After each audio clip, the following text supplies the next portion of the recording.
اگر ہم نے جنگ کے محاذ پہ بھارت کو شکست دیا ہے جس پہ ہم بہت خوش ہیں، انصاف کے محاذ پر بھی بھارت کو شکست دینی چاہیے، کیونکہ ہماری عدلیہ جو ہے اس کا 129واں نمبر ہے، انڈیا کی جو عدلیہ جو ہے اس کا نمبر جو ہے وہ 73 ہے۔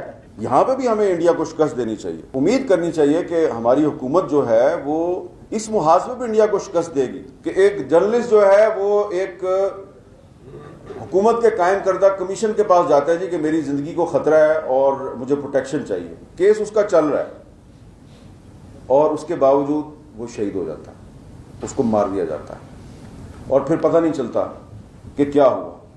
لیکن جو سب سے اہم بات ہے وہ یہاں پہ میڈم ڈومنیک جو کہ انٹرنیشنل فیڈریشن آف جرنلسٹ کی پریزیڈنٹ ہے، ان کا بھی میسج آپ نے نشر کیا ہے۔ تو وہ جب کچھ مہینے پہلے فروری میں آئی تھیں اسلام آباد میں، تو وہ جس سیمینار میں تھی اس سیمینار میں مجھے بھی بلایا گیا تو میں بھی چلا گیا، تو انہوں نے بھی تقریر کی تو میں نے بھی تقریر کی۔ تو اس تقریر پر جس غصے کا اظہار کیا گیا کہ یار یہ اس عورت کے ساتھ بیٹھ کر آپ نے تقریر کی، کس عورت کے ساتھ؟ انٹرنیشنل فیڈریشن آف جرنلسٹ کی پریزیڈنٹ جو کہ اسلام آباد میں آئی، اس نے ایک پریس فریڈم سیمینار سے خطاب کیا تو کہا گیا اس عورت کے ساتھ بیٹھ کر آپ نے۔ تو مجھے پتہ ہے میری باتیں بہت سے لوگوں کو بری لگ رہی ہیں، لیکن ہر حکومت کے دور میں یہ ہوتا رہا ہے۔ ابھی یہاں پہ دو بندے بیٹھے ہوئے ہیں، یہ ایک مطیع اللہ جان صاحب ہیں اور دوسرا جو ہے پتہ نہیں، مجھے نظر نہیں آ رہا، وہ نظر نہ ہی آئے تو بہتر ہے، اس کا نام اسد طور ہے، پتہ نہیں کدھر بیٹھا ہوا۔ تو اب یہ دونوں جو ہیں، یہ جب عمران خان صاحب پرائم منسٹر تھے تو کیا ہوا، مطیع اللہ جان صاحب کے ایشو پر براہ راست پرائم منسٹر صاحب سے ہماری بات ہوئی، اس وقت کے جو اور ذمہ دار لوگ تھے ان سے بات ہوئی۔ جب ان کو اٹھایا گیا، خان صاحب نے کہا جی مجھے تو پتہ ہی نہیں ہے۔ اچھا، پھر وہ ابصار عالم صاحب بھی بیٹھے ہوئے ہیں، ان کے ساتھ بھی ہوا اور اسد طور کے ساتھ بھی ہوا، اور اس کے بعد حکومت بدل گئی اور دوبارہ یہی مطیع اللہ جان پھر گرفتار ہو جاتا ہے اور دوبارہ یہی اسد طور دوبارہ گرفتار ہو جاتا ہے۔ تو حکومت بدلتی ہے لیکن ریاست کا کردار نہیں بدلتا، چہرے بدل جاتے ہیں لیکن کردار نہیں بدلتا، کردار وہی رہتا ہے۔ یہ میں نے آپ کو ایک مثال دی ہے، یہ جو یہاں پہ بات کی نا رانا عظیم صاحب نے کی کہ جناب جو صحافیوں کی تنظیمیں ہیں یا جو پریس کلب ہیں ان کو کسی حکومت کا یا کسی سیاسی جماعت کا ترجمان نہیں بننا چاہیے۔ تو بھائی یہی تو مسئلہ ہے، جو لوگ ترجمان نہیں ہیں، ہر حکومت کے دور میں سچ بولنے کی کوشش کرتے ہیں، تو ہر دور میں انہی لوگوں کے ساتھ ظلم کیوں ہوتا ہے؟ وہی لوگ جو ہے ناانصافی کا شکار کیوں بنتے ہیں؟ اس کا جواب کوئی تو دے نا ہمیں۔ مثلا دیکھیں نا، ایک ان اناؤنسڈ سینسرشپ ایک مسئلہ ہے، سی پی این نے اپنی رپورٹ میں بھی لکھا ہے، اور آپ اس سے کاظم صاحب انکار بھی نہیں کر سکتے کہ اس وقت بھی پاکستان میں ان اناؤنسڈ سینسرشپ جو ہے وہ اپنی انتہا پہ ہے، ڈسپائٹ دا فیکٹ جو مرضی آپ ہمیں خراج تحسین پیش کرتے رہیں کہ میڈیا کا بڑا کردار تھا جی اس جنگ میں۔ بھائی میڈیا کا کردار تو جو ہے وہ ہمیشہ سے رہا ہے۔ ہم تو 2021 میں بھی جنرل باجوہ جب ہمیں سامنے بٹھا کے کہتا تھا وہ بھائی میرے ٹینکوں میں پٹرول نہیں ہے، میری توپوں میں گولے نہیں ہیں، ہم انڈیا سے نہیں لڑ سکتے، تو میں نے اور نسیم زہرا نے اس کو کنفرنٹ کیا۔ ہم نے کہا اگر آپ نہیں لڑ سکتے تھے تو یہ ابھینندن کیسے گرفتار ہو گیا، ہم نے انڈیا کا جہاز کیسے گرا دیا؟ تو اس کے پاس جواب نہیں تھا۔ تو اسٹیٹ کی پالیسی اس وقت یہ تھی، میڈیا اس وقت بھی کہہ رہا تھا جناب جو بھی ہے ہم دشمن کا مقابلہ کر سکتے ہیں۔ اب آپ ہمارے موقف پہ آئے ہیں، یا تو آپ باجوہ سے اعلان لا تعلقی کر دیں، یا تو آپ جنرل فیض سے اعلان لا تعلقی کر دیں جو اجیت ڈوول کے ساتھ مل کر سیز فائر کا فیصلہ کرتا تھا اور سید علی گیلانی صاحب کو شٹ اپ کال دیتا تھا، یا تو آپ ان سے اعلان لا تعلقی کر دیں، یا پھر آپ یہ مانیں کہ آپ پاکستان کے جو میڈیا کا جو موقف تھا آپ اس پہ آگے ہیں، میڈیا صحیح ثابت ہو گیا، اور اگر آج آپ نے بھی وہی موقف اختیار کر لیا ہے تو ہم بھی آپ کو خراج تحسین پیش کرتے ہیں۔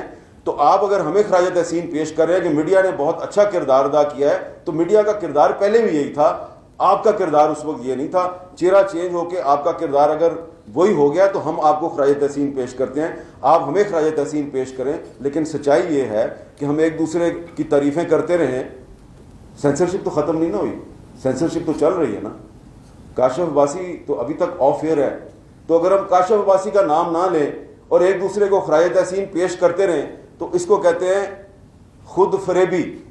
تو خود فریبی کا ہم شکار نہ ہو تو بہتر ہے. سی پی این ای کی رپورٹ جو ہے اس نے ہمیں پیغام دیا ہے کہ بھائیوں بہنوں خود فریبی کا شکار نہ ہونا.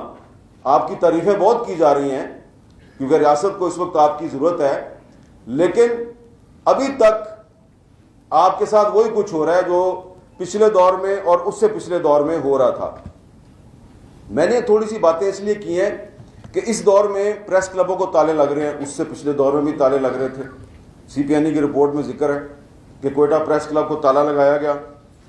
تو اگر آج پاکستان کے میڈیا کی بہت تعریفیں ہو رہی ہیں تو ہمیں اس کی بڑی خوشی ہے. ہمیں بڑا فخر ہے کہ افواج پاکستان نے، ریاست نے، عوام نے مل کر بھارت کے غرور کو خاک میں ملایا ہے. لیکن کچھ اور بھی محاذ ہیں جہاں پہ ہمیں بھارت کو شکست دینی ہے. وہ کون سے محاذ ہیں؟ میں ذرا فیکٹس کے ساتھ بات کروں گا. ورلڈ جسٹس رپورٹ 2024، اس میں جو پاکستانی عدلیہ ہے وہ آتی ہے جی 129 نمبر پہ، 129واں نمبر ہے. انڈیا کا نمبر ہے 73. کیا مطلب ہے اس کا؟ کہ انڈیا میں جو انصاف کا نظام ہے وہ پاکستان سے بہتر ہے according to world justice report.